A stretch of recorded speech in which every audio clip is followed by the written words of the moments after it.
What up, Net fans? NetsBoy here bringing you the latest in your Brooklyn Nets news. So, here we are. The beginning of the season, it's underway, it's fantastic, and the Nets are 2-1. When you look at who they played based off the situations and the circumstances, I kind of wish they were 3-0. But I will take a 2-1 start to the season. Just like I said at the end of last video, I said if they go 2-1, I'll be happy. Here it is, November 4th.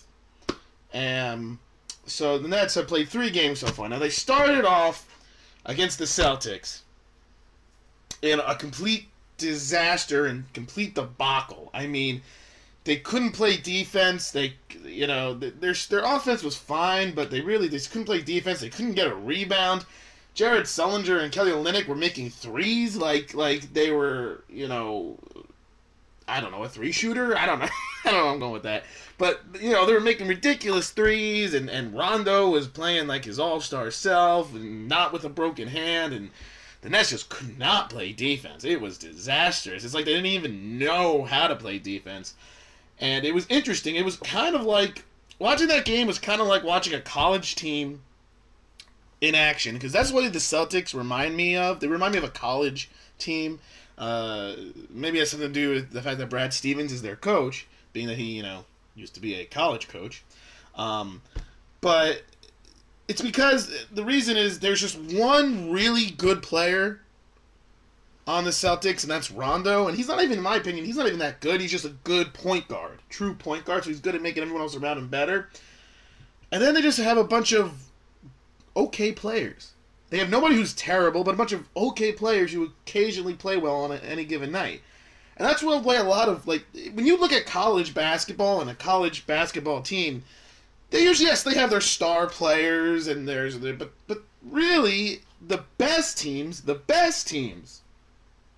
your Louisvilles, your Syracuses, your Dukes, your North Carolinas, those teams really have a really complete set of good players. Maybe 1 or 2 great players, but most of them are all good players. And that's kind of the way the Celtics are. When you look at that roster, they're basically one great player in Rondo and a bunch of real good players around them. I mean, there's not one not good player on that team. And so because of that, they play like you don't know who's going to do what at any given time. With the Nets, primarily their offense is coming from 3 players: Darren Williams, Joe Johnson, and Brook Lopez.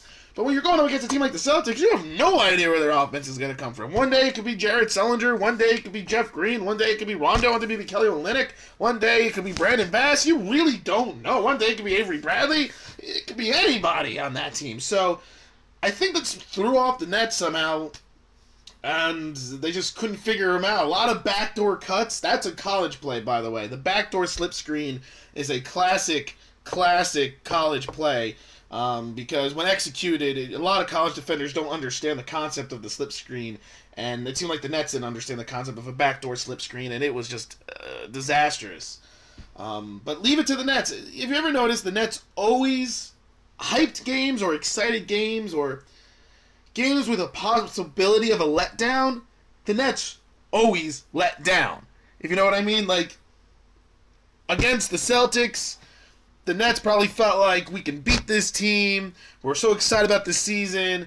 But there's a chance for a letdown, because when you go off in the beginning of a game, beginning of a season, beginning of the year, you can have a letdown game because you're all hyped up, especially when you're excited, no one has expectations, and they screwed up. If you remember last year in the playoffs, after they beat the Raptors in 7 games, I even said it, they're going to get blown out by the Heat in Game 1, because that's a letdown game. They're riding high with all their momentum before, and my God, they got blown out by the Heat in Game 1. That's what the Nets have always seemed to do.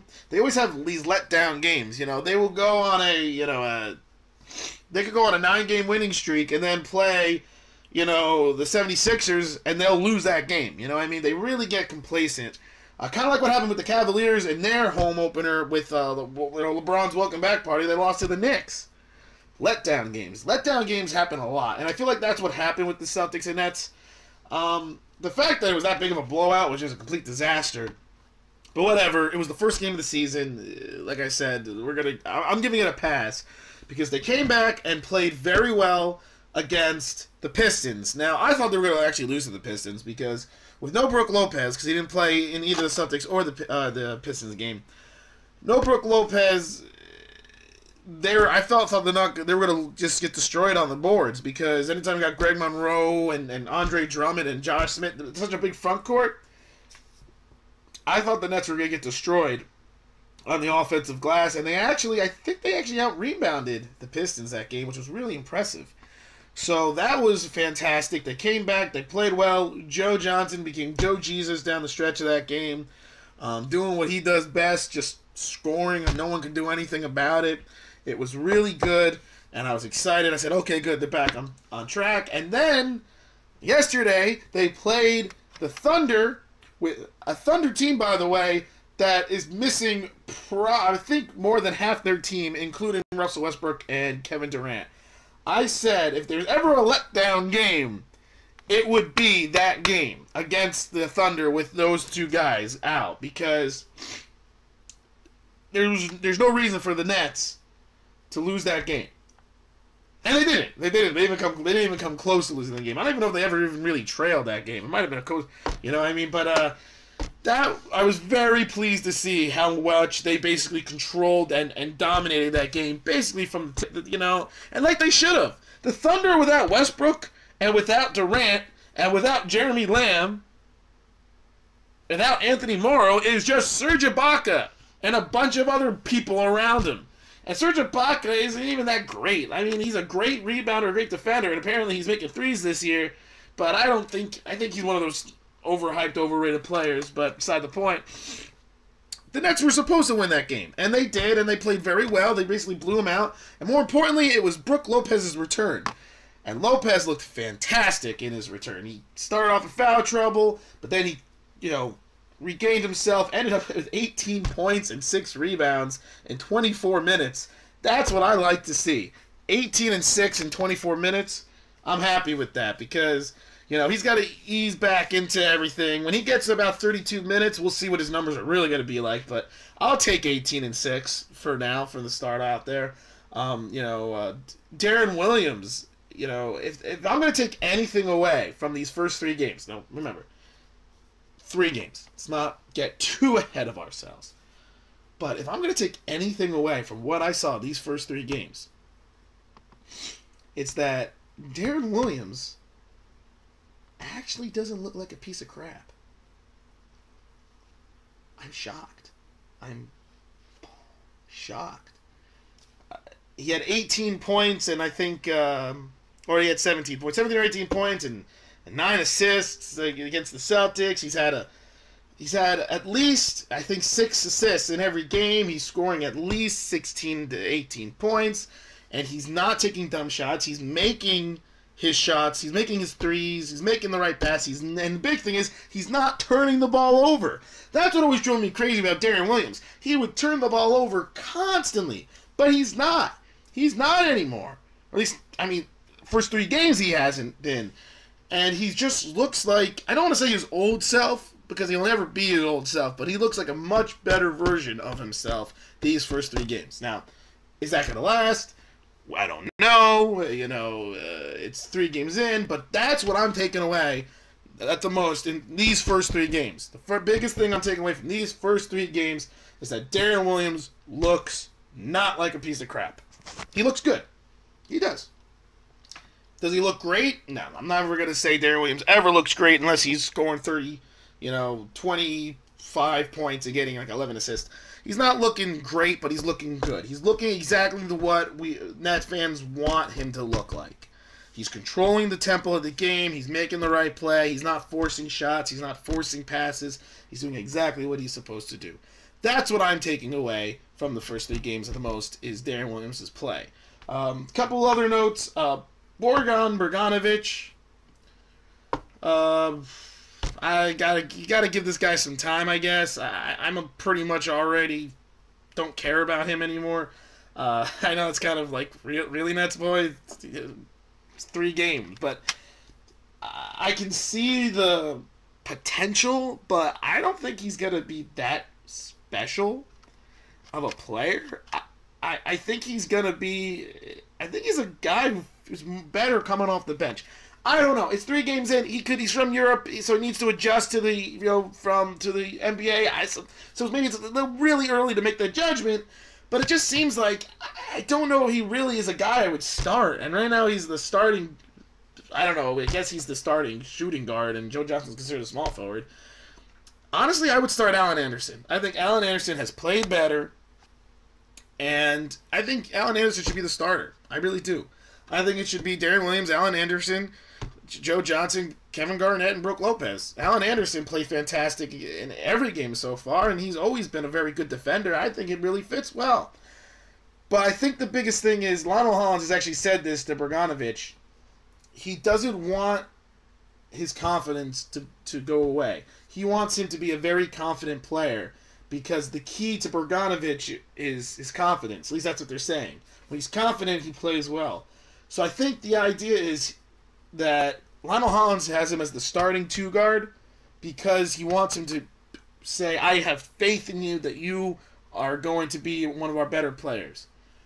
I don't have faith in him to be one of the Nets' better players. But Lionel Hollins is trying to put faith in Bogdanovic so Bogdanovic believes it so he can actually perform better. Because I think if you take a player like Bogdanovic and you put him onto the bench, he might question his skills. Now, he already knows he's not as good as everyone else.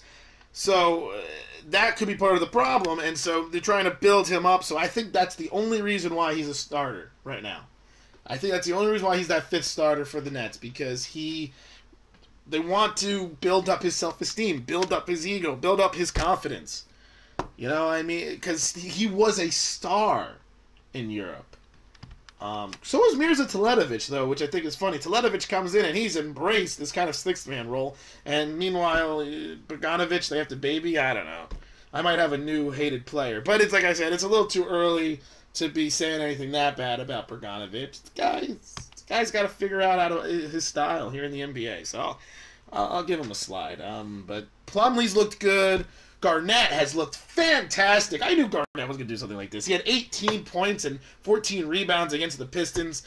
Played 35 minutes. Oh, Jason Kidd. Oh, what? No! He can't play more than 20 minutes because I'm Jason Kidd. I should spill a soda.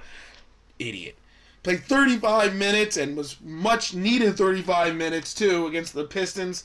He looks good. He looks confident. I mean, mostly positives to take away from the first 3 games. Except for the Celtics game. Exclude that terrible everything. So really, I'm looking at a 2-game span, so I guess whatever. 2 games, the Nets look fantastic. And so we'll see how it goes. We'll see how it continues. We'll see how this team ends up continuing and so on and so forth. So, that being said, let's look at the next few games for the Nets, and let's take a little look. What the hell am I saying? I don't know. So the Nets 2-1. Like I said, I'm happy with that. That's what I wanted to do, and my internet seems to be very sluggish for some reason. I do not want to... There we go. Okay, here we go. So they'll play the Timberwolves next. Tomorrow, November 5th. They should win that game. They should. So that's a win that the Nets should have there. Then they got the Knicks on Friday. That's going to be an interesting one because, let's be honest, we know about the Knicks and the Nets. They always play well. The Knicks are another team that looks pretty decent. I know that everyone made such a... I think you can't make a big deal about the first games they played. Now, the first game the Knicks played, they got blown out by the Bulls, and everyone's like, oh my God, here comes the Knicks. But then they followed up by beating the Cavs. LeBron's Cavs. And then they beat, I think, the Hornets, which I, in previous videos, called the Bobcats, though, because in my head they're still the Bobcats. So, I mean, don't sleep on the Knicks. I have them in my top playoff teams in the East. Top playoff teams? No, they're not top playoff teams. I had it on my 7th seed in the East, so don't. I think people are going to be surprised by them. I think so. So that game could go either way. I think the Nets should still win that game because they're home, but that doesn't mean anything. And then they play the Magic at home again. All 3 of these games, the next 3 games are all home. Magic are terrible. So once again, I'm going to say the Nets should be going 2-1 the next 3 game set, and with the possibility of going 3-0. Just like I said last time. And I said they should go at least 2-1, and they went 2-1 with the possibility of 3-0. Same thing again this week. The next 3 games, they should go 2-1 with the possible of 3-0. So they should be no worse than 4-2 come the next NetsBoy episode. So let's see if they do that. We'll see if Lopez continues to play the way he plays. We'll see if Darren Williams can continue to shock me and not be a piece of crap. We'll see if Joe Jesus can continue to be Joe Jesus. We'll see all about all these things the next few games. It's so exciting to see the Nets not be a piece of crap and actually look good. And we'll see what goes on as the year goes on. Goes on as the year goes on. Okay. Anyway, so until next week, this is NetsBoy signing off.